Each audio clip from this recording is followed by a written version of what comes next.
Good afternoon, everybody, and a big, big warm welcome to Cambridge. The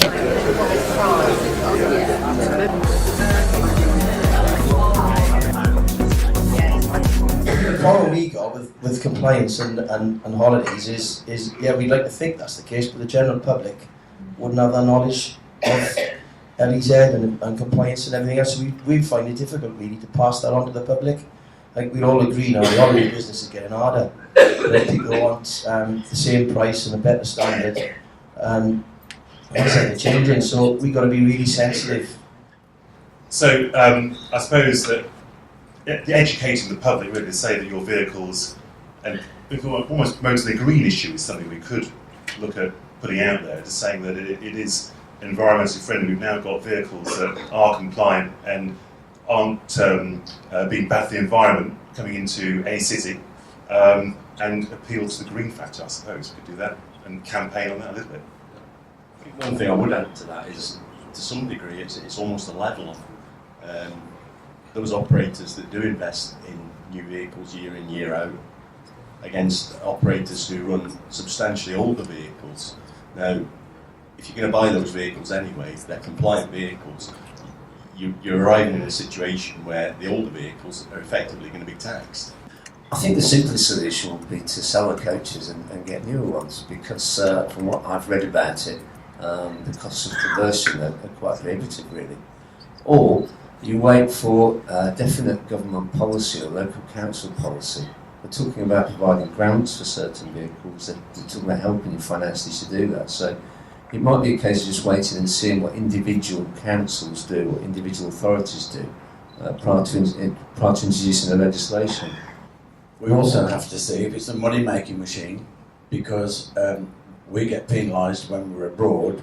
You know, to get a Euro 4 sticker in Germany, it's €17.50 per vehicle. If you've got Euro 6 and you want to go across to Venice, they still charge over €300, and they charge you to go in each town in Italy, all the main tourist areas. People forget this. So there's no encouragement to have a vehicle with low emissions, where it should be saying you can come in free. They don't say that. You can't just put it, there we go.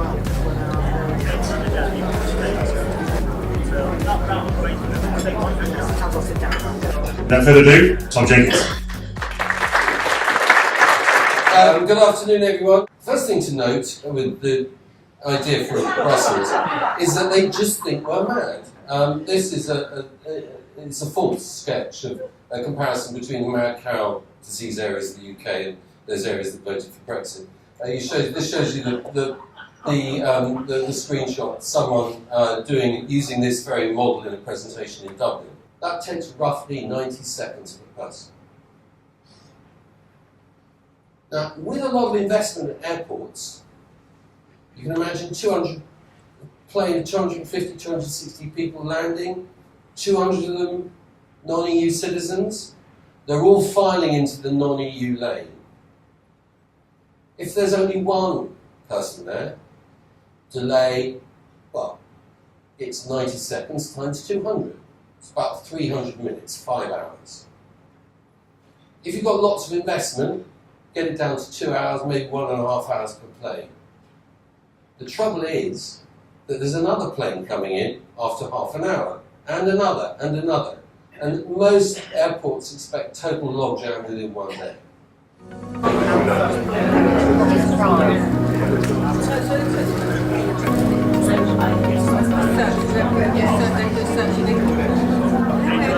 And it's a great big topic. So what I'm going to do is condense it down and give you some tips for both B2B and B2C for social media. And hopefully you should walk away with some no-cost and low-cost tips that might help you improve performance. I've had to keep it sort of very specifically towards lead generation and social selling. So with a bit of luck, if you can take something away from this session, you can hopefully put something into your business when you go back to help attract more business to you. Tourism, in my opinion, and certainly from what Tom was saying, and certainly the performing arts, are Brexit-proof. They can't put a tariff on tourism and on understanding other people's cultures. We should remember that when they dig us up in 2,000 years' time, when we're all dust, what people will say is, look at their music, look at their art, look at their poetry, look at their cultures, look at how people interacted with each other and avoided war. What they won't say is, oh, look at that double-entry bookkeeping. Post-Brexit, tourism and culture is the answer.